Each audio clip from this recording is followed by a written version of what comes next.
Hello, everyone, and welcome to Respecting the Beer. This week, we're continuing our conversation with Mitch Steele of New Realm Brewing. In this episode, he'll talk about how they expanded New Realm Brewing out of Atlanta all the way up the East Coast. Mitch also reflects on literally writing the book on IPA. Enjoy. And you couldn't do things like you did in San Diego, and you certainly couldn't come in and tell people you were making the best beer on the planet and screw you if you don't like it, which we were able to do at Stone. We couldn't do that. We had to be part of the community and really work very hard at it. And that first couple of years, that aspect of it was incredibly hard. I admittedly did not want to do a hazy IPA because I thought we had missed the boat. And, I thought we had a good lineup of beers, but, everybody was telling me we needed to do it. So we did it, and it's become our number one selling beer. But, every once in a while I sneak in one of those classic styles and get it through the door into the tap room. But and half of it's drank by the staff and the brewers. Yeah, exactly.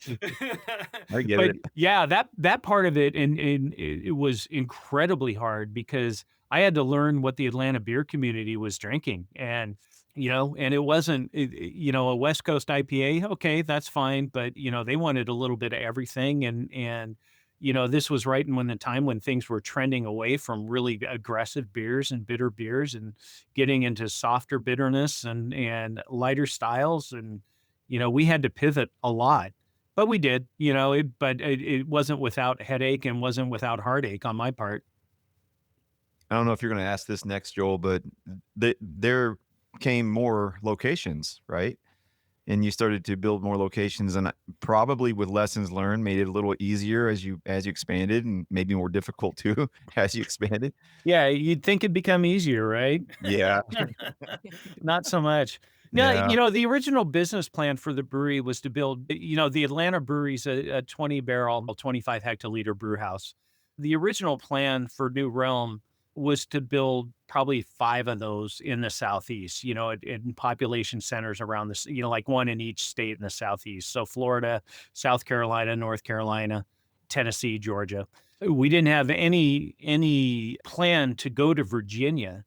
North Carolina was as far north as we wanted to go. But what happened was right after after about a year after we started, we realized that we were going to be out of capacity in Atlanta pretty quickly.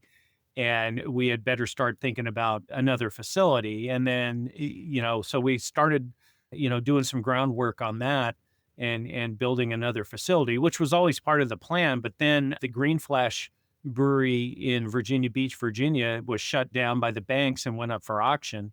And we were able to get a brewery that was, over 5 times the size of what we had in Atlanta for about 25 cents on the dollar versus, what it's worth. What was the system?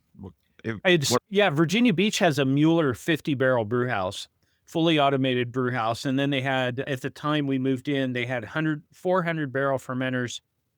And then I believe 10 250 barrel fermenters. So they were batching 5 brews in, and we weren't anywhere near big enough to support that brewery, and we got in there, we got it for a great price, but we were severely under capacity. So we're spending money on rent and utilities and things on capacity that we weren't using. So, but that changed our plan. So we were going to have a plan where we had, 5 or 6 similarly sized breweries around the Southeast. But once we got Virginia Beach, we went off of that plan, and anything new that we added after that was just going to be a small brew pub with a 5 or 7 barrel system.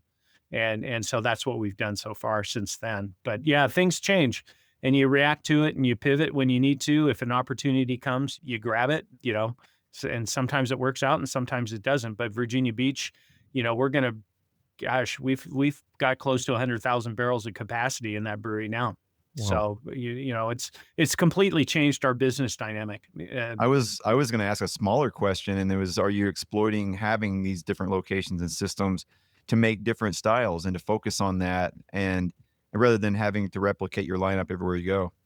Yeah, there's only a few beers that we brew in both Atlanta and Virginia, and those are some of our main core brands that we sell a fair amount of in both states. But everything else that we do is different. So For example, we took over a brew pub outside of Charleston, South Carolina, and the head brewer there, Jeff, we don't ask him to brew any of the beers we're brewing in Atlanta or Virginia Beach. He brews his own beers, and he's got a really nice lineup of beers. He gets to be pretty creative with it.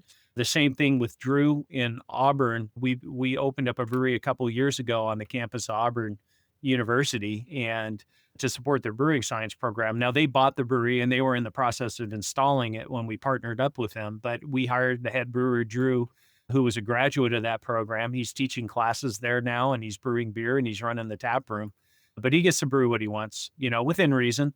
If it's like just a really bad idea that would make us look really foolish or something, then I would say no. But in general, Cool beer. our brewers are, they're good brewers by and large. And so they get to brew pretty much, what's going to work in their tap room. If they brew the wrong beer, they'll know, and then they need to correct. But, if it doesn't move, if it just doesn't move in the tap room, they don't brew it again, but it's kind of a neat gig with us, being the manager or the brewing manager of these small tap rooms, because they can brew pretty much what they want to brew. Also, they get to work with you. I mean, not to stroke your ego, but that's got to be pretty cool for everybody to be able, because you're not just celebrated and awarded and all this, but you're a really nice guy. You and a few others you can count on one hand are as collaborative as you are, and forthcoming with what you know. Yeah, at this point in my career, I mean, I'm kind of winding down, and I really appreciate just being able to be a mentor to people. Yeah. There's nothing that makes me happier than somebody on our team creating a beer that wins an award. I'm thrilled with that. I'm as thrilled as if I had won it myself. And so to me, I look back at my time at Stone, and we had a great brewing team at Stone for many years, and they still do. But when I was there, we hired a lot of really talented people that went off to start their own breweries, and to see them be as successful as they've been, knowing that they earned a lot of their stripes at Stone, makes me feel really good. It's very gratifying, to see people that used to work for me have a lot of success in this business. There's nothing better at this point. Perfect place to mention you guys are just off of winning 3 World Beer Cup medals last week. Yeah. Congratulations. Thank you. From 3 quadrants or 3 corners of I wrote what they were. You have first of all, it's Cinco de Mayo, so we have to mention your lime Vesa. Yep. Yeah, I assume that's lime infused Mexican lager of some kind. Yeah, it's a beer that we used to brew before that we called Beach Bounty. It's a 4% lager with lime. And, it was just a summer beer for us. And then we started working with the Aldi food chain, the supermarket chain, and we started brewing this beer for them, and we started calling it Lima Vesa. But, it's just a straight up, 4% lager with lime added to it. And it's a very popular beer, but to see it win a medal in a very highly entered category like fruit beer was a surprise. It was one of those really good surprises. And then your others were, you got a blackberry smoke American lager. Is that right? Or you call it a smoked lager of some kind? No, it's not a smoked lager. Oh, it's not. Okay. This is really funny. This is something. So did you get to work with Charlie Starr then? Yes. Oh, Yes.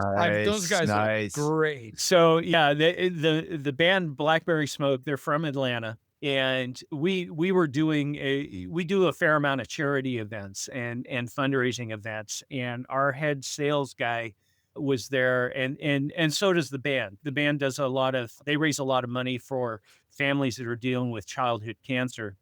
And however it happened, our head of sales and their business development guy met up at charity events and kept running into each other, and then started talking about maybe doing a beer that could raise some money for charity. And then Britt Turner, who was the drummer in the band, who passed away last year, unfortunately, but he was kind of the driver of this whole partnership with us. And, it's a funny story. I remember we were launching our beer in Myrtle Beach, and Jeff Chasner, who's our head of sales, came up to me and said, "Hey dude, can I talk to you about something?" And I'm like, "Yeah, what's going on?" He said, we're talking about, and he knows that I'm a huge music guy, right? He knows that I'm really into music. I want to name all of our beers with musical references, et cetera, et cetera. That's just who I am. And he's like, we're talking to a band about possibly doing a beer together, and I want to make sure you're okay with it. And I said, yeah. Who's the band? And he said, well, it's a band called Blackberry Smoke. And I said, you're kidding me. Really? I said, I love that band. I've been listening to them for years. They're one of my favorite bands. They're Atlanta, but For those anyway, that aren't familiar, Blackberry Smoke, kind of like I would call them like an Allman Brothers style, Southern rock. They're They're veering into jam band. they're touring with Mike Campbell this summer. Oh, right. Yeah. Yeah. yeah. They are just terrific. Yeah, they are. They're amazing musicians. They put on a great show. They tour around the world. I mean, they play over, 200 to 250 gigs a year all around the world. They work as hard as anybody I've ever met. And so when Britt came into the brewery, and, me, I'm trying not to be fanboy here when he comes in, but, we sat down, we started talking about the beer, and he goes, look, let's kind of level set here. Number one, this is a beer for our fans. So we want to celebrate 20 years of being a band and celebrate our fans by giving them this beer. So we don't want an IPA. Our fans don't drink IPA. We don't want anything with blackberry in it. We don't want anything with smoke in it. And I said, okay. I'd been to a few shows, and I said, so you're talking something like, Bud Miller Coors type of beer, right? And he said, exactly. And I said, well, let me try to make it a little better than that, or not that I can make a beer better than Budweiser, but something with a little more flavor. Also, then they realized what baseline you were starting at when they asked you to make a light American lager. No, they didn't know. So I mean, they learned that, but yeah, it was funny. So I came up with this recipe that it's a really nice American lager, but it's got a little bit of Pilsner malt in it, so it just gives it a little bit something extra, and it's got a nice floral hop character to it. And we have won, in the past 3 years, we've won 4 medals at Brewers Association competitions, Great American Beer Festival or World Beer Cup with this beer. Yeah. So this is the 4th medal we've won with it, which, tells me that we've hit on something really pretty special with the beer. And it's been very popular with their fans. It's one of my favorite beers that we brew. For that beer to win a medal, I remember the first time we won a medal. I wasn't at the ceremony. I was home doing some work around the house, and my wife, I started getting texts, and I'm like, oh my gosh, we won a medal, and my wife was inside, and she got on her computer and she goes, you won a gold medal? And I'm like, what beer? And she said, it's Blackberry Smoke. And she knew how I felt about that beer. And even now it still sends chills. I almost started crying, man. I was so happy. First thing I did was I texted Britt Turner and George, who was the business guy for the band at the time. I said, we just won a gold medal, man, with our beer. This is really, really awesome. It's super cool. Yeah. I mean, they're just great people. Britt's daughter is a childhood cancer survivor. And so, once she went into full remission, he started a charitable organization, that raised money. We do food runs with them to local children's hospitals and things like that.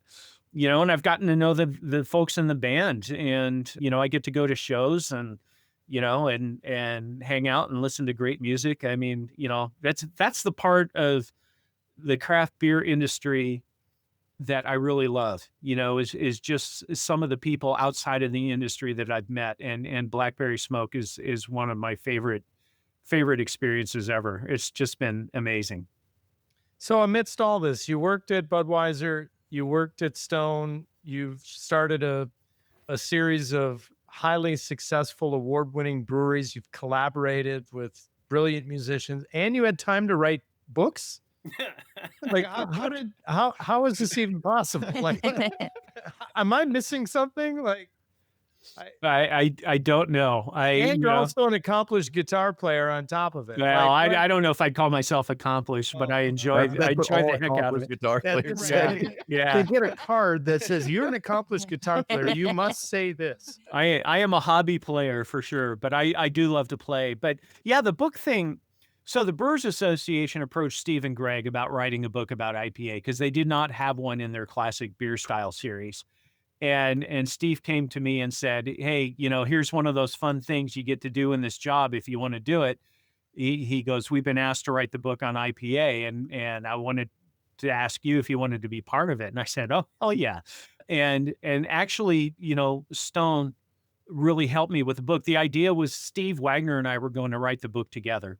And so Stone funded us a couple of research trips over to England where we were able to, I did all the coordination of these tours, but we visited a whole bunch of breweries and met up with a bunch of retired English brewmasters from Bass and Marston's and learned a tremendous amount about India Pale Ale. And I got back and I remember calling Christy Switzer, who was running Brewers Publications at the time. And I said, Christy, I've learned so much. This book could be so much more than one of these, 120-page classic beer styles books.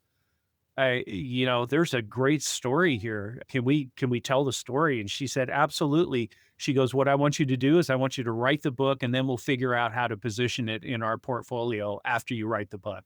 And so we started, Steve and I originally split up the book, the chapters in the book. Steve was going to take half of them. I was going to take half of them. And then 6 months into it, when we were due to have manuscripts and Christy was calling us every other week asking where it was, Steve sat me down and said, I haven't written a doggone thing. And I'm like, what? I'm like, you got to be, I didn't know what to say. And he goes, I've got writer's block. And this was when Stone was starting to plan and build the brewery in Richmond, Virginia, and plan and build a brewery in Berlin. And Steve said, I just can't do it. And it was just a shame, because Steve Wagner had a way with words. He was an amazing writer and just very conversational and humorous in the way he wrote. And I really thought it was going to be a great part of the book, what the parts that Steve was going to write. And he asked me, he goes, do you want me to hire a ghostwriter so to help you finish and finish the book? And I thought about it for about 30 seconds and I said, no. I said, you know what? I was there for all the research. I've got all the notes. I've got the tape recordings of the interviews. I said, just let me write it. I'll just write it. And I locked myself in my computer in my bedroom for about a year, and every weekend, and I wrote, and I got that damn thing finished. I don't know if I could ever do it again. It was one of the hardest things I've ever done. Obviously, one of the most gratifying things I've ever done, one of the most significant things I've done in my career, but I don't know if I have it in me to do it again. That's for sure. It was a lot of work. And, the research part was easy. It was awesome. I was fired up. And then once it came time to write, it got harder. And then once it came time to edit, it got really hard. And it was really a difficult process because I'm not a natural writer. I made a lot of mistakes that professional writers don't make. And so when they were editing, they were firing all this stuff at me. That's like, oh man, I didn't even know that was a problem, It's syntax and grammar and consistency with, with abbreviations and names and things like that. Things I never even thought about is that writers had to think about. But I can relate. I'm married to an English teacher who's a writer. So yeah, I get you. Yep. I get you. Well, as we wrap up, I have a couple of questions that I wanted to ask you from learning a little bit about you today. And I wonder if you know this, Bobby, and if you do, you can't let on. Okay. Are you ready? So, Mitch, what is your favorite non-New Realm publicly available beer? Celebration Ale by Sierra Nevada. Oh, same. That's my Everyone at this table we're all That's the my same. favorite. has the same answer. Charlie I didn't even have to Campbell think about it. is the same way. Charlie. Yeah. So basically, all of the legends that have been on this show all have the same opinion. That is absolutely crazy. Are you not even remotely surprised? Are you? No, I'm not, and I'm wondering now that we've had it mentioned so many times, can we get Ken Grossman on this show? We're going to eventually get him. I know he's a busy guy, but there's a lot of fans over here, and we've given all this advertisement through guests and on this side of the table. Okay, so every All right. time I interview a brewing celebrity, a star author, also a guitarist as well, I have to ask the same question. Who is on your Mount Rushmore of brewing in the United States? Oh my gosh. Okay, so only 4 people, right? Those are 4 people. Okay, well, Ken Grossman would be one of them. Okay. Let's see. Do they have to be American? Nope. No. I think Then I would say Michael Jackson. Okay. good company. Then I think I'd say Vinny Chilurzo. Okay. Your list is similar to Charlie's. You got one more spot up there, buddy. Oh my gosh, the last spot, that's the hard one. Gosh, I know I'm going to miss who I really, oh gosh. Fritz Maytag. The identical three, the one difference between your list and Charlie Bamforth's is we'll take Michael Jackson out, and he had Charlie Papazian in instead. Otherwise, your list is identical. Yeah, and Charlie Papazian it would be a great, yeah, that's a great call. Amazing. Yeah, no wrong answers. So you got 3 out of the 4 that Charlie did. You had the same beer, same favorite beer as everyone at this table. And I want one now. I'm surprised you're not drinking one or have Well, something. It's, Yeah, if you're drinking one now, it's I know. I know. extended Yeah. that life. Just Probably a little crackery, huh? Yeah. Well, as we Touche. wrap up, Stephanie, any questions for Mitch? Any thoughts? Yeah, I have one actually. So you've been in the industry since the 80s. You've seen firsthand very much how like a style like an American IPA has entirely just sort of taken off into all these different sub-styles, so many different innovations have been made. I know that's innovation is very much at the heart of New Realm. It's in your mission statement, it's in a lot of your branding. If you personally could choose, or even just like if you have a sense of what could be the next big style that that brewers are just really going to start kind of leaning into and messing around with and being really innovative with, do you have something off the cuff that you would? Well, I think what I'm seeing is hoppy lagers, be it Italian pills or West Coast pills or, these beers that are kind of a hybrid between an IPA and a lager. I'm seeing those really pick up steam, especially with the West Coast Pilsner style. I suspect that'll be a legit style in Great American Beer Festival and World Beer Cup within a year or two. I see those coming. I'm hoping it doesn't go the direction of massively fruit flavored stuff, which is all I hear from our sales team and distributors right now. Has got to be heavily fruit forward, fruit flavored, this, that. I'm a big beer flavored beer person, so I'm hoping that I'm right, but I don't know. I never, and after going through the whole IPA thing where there was all these sub styles that came and went very quickly, I thought the same was going to happen with hazy IPAs, and it's stuck. It's stuck hard, and there's It's no like way. the fad that we call the internet, right? Yeah, right. It- Sometimes it's hard to tell what's really going to stick and become something more than just a fad or a trend and become a real part of the conversation, which hazy IPAs certainly have, but yeah, I'm hoping it's the hoppy lager trend. Bobby, any other questions? No, I'm thirsty. I wanted to thank you though. This is great. I have so many questions about Evil 3, and if that's still gonna be around. I see it on the shelves, but I'm not really sure what the story is behind it these days. Yeah, well, Jamil sold his brewery, and he was not able to keep the rights to the This is name. Heretic Brewing. Heretic Brewing in Yep. California. He was not able to keep the rights to Evil 3 in the United States. And so they are, the new ownership has brewed a triple IPA that I believe they just call Evil or something, that's, and they, for a long period of time, Andrew, who was Jamil's head brewer, was there at the company too, and he recently just left. So he stuck on after Jamil left. But Jamil, last year, we were able to have a brewery in Brighton, England, called Hand Brewing Company brew a batch of Evil 3 for us. And Jamil Great. coordinated this with me ahead of time so that we traveled out to England for the release of this beer and had a wonderful time. And that's the only time I think it's been brewed since Jamil has left Heretic. But, hopefully we'll be able to do it again. We've been talking about maybe trying to do something in Japan or, somewhere else, maybe back in England or in Europe or something. But if we get to brew it again, I will make every effort possible to be there. That collaboration is has always been incredibly special for me. And really just, being able to brew with Jamil and Tasty for that many years in a row was something I always looked forward to. Great beer. Rock and roll. Hey, if you ever get a chance to come to Wisconsin, we do a lot of traditional stuff. We do cask ales, lagers, West Coast. You would love it here. Yeah, I Yeah. would love that. I absolutely love traditional beer styles. There's a couple places in Georgia that are doing cask beer now too. So I'm pretty excited about that.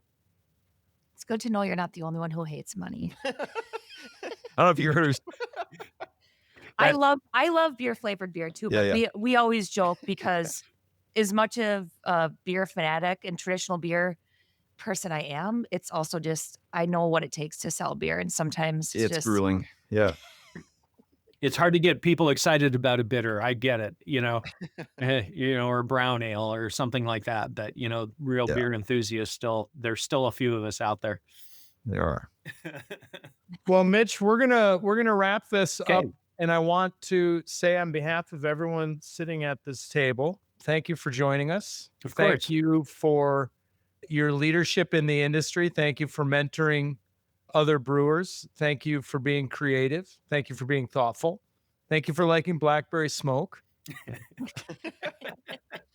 That is seriously a great band. And I know you like blackberry smoke. You lived in California, so you obviously like the Dead too then. Oh yeah. Yeah. Okay. All right. Good. Yeah. All you, right. you were a little tense until that question Right. was asked. Now I can loosen up. Okay. Excellent. Yeah. I love it all. That's going to wrap up this episode of the show. Make sure to subscribe to the show in your favorite podcast player so you never miss an episode. And join the Facebook group and Patreon where we post content that you can't get on the regular podcast feed. Links to both of these things are in the show notes. And until next time, please remember to respect the beer.